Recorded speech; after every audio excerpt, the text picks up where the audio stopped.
মার্কিন প্রেসিডেন্টের শুল্কযুদ্ধ আবারও চাহিদা বাড়িয়েছে বিনিয়োগের নিরাপদ মাধ্যম স্বর্ণের। বিশ্ববাজারে বাড়তে শুরু করেছে মূল্যবান এই ধাতুর দাম। 10 দিনের ব্যবধানে বেড়েছে অন্তত $100। 31শে জুলাইতেও 1 আউন্স স্বর্ণের দাম ছিল $3,297। 10 আগস্ট সকালে তা বেড়ে হয়েছে $3,398। এর আগে শুল্ক ইস্যুতে অনিশ্চয়তার মধ্যে জুনে সর্বোচ্চ $3,433 উঠেছিল 1 আউন্স স্বর্ণের দাম।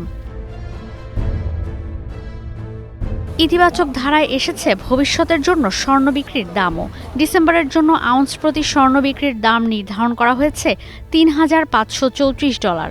2025 সালেই 30% আর বছর ব্যবধানে 40% বাড়ল স্বর্ণের দাম। অথচ 2023 সালের জানুয়ারিতেও আউন্স প্রতি স্বর্ণ বিক্রি হয়েছে $1,800 ওপরে। যুক্তরাষ্ট্রের স্বর্ণ আমদানিতেও পাল্টা শুল্ক বসানোর ঘোষণায় বিশ্বের স্বর্ণের বাজার যেন উঠেছে রোলার কোস্টারে। এদিকে স্বর্ণের বাজার ঊর্ধ্বমুখী থাকলেও জ্বালানি তেলের দাম কমছে।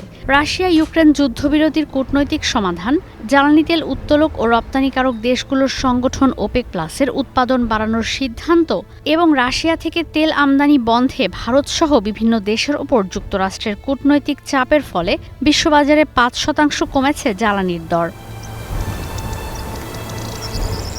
সপ্তাহ ব্যবধানে ব্রেন্ট ক্রুড অয়েল ব্যারেল প্রতি প্রায় $70 থেকে নেমেছে $66.59। ওয়েস্ট টেক্সাস ইন্টারমিডিয়েট $67 থেকে নেমেছে $63.88। 1 বছরের ব্যবধানে $82 থেকে $66 নেমেছে 1 ব্যারেল জ্বালানি তেলের দাম। সেপ্টেম্বর থেকে ওপেক প্লাসের জ্বালানি উত্তোলন দৈনিক 5,47,000 ব্যারেল বাড়ানোয় কমছে এই নিত্যপণ্যের দাম। বর্তমানে সারা বিশ্বে দৈনিক 8 কোটি ব্যারেলের ওপরে জ্বালানি তেলের উত্তোলন হয়, যা 2025 সালেই 10 কোটি ব্যারেলে উন্নীত হতে পারে। এদিকে ডোনাল্ড ট্রাম্পের পাল্টা শুল্কে পুরো সপ্তাহ চাঙা ছিল বিশ্বের শেয়ার বাজার।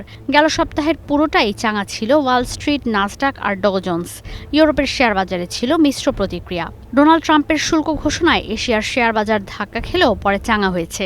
জাপানের নিক্কেই, হংকংয়ের হেংসেং, দক্ষিণ কোরিয়ার কসপি সহ গুরুত্বপূর্ণ সব সূচক ছিল ঊর্ধ্বমুখী।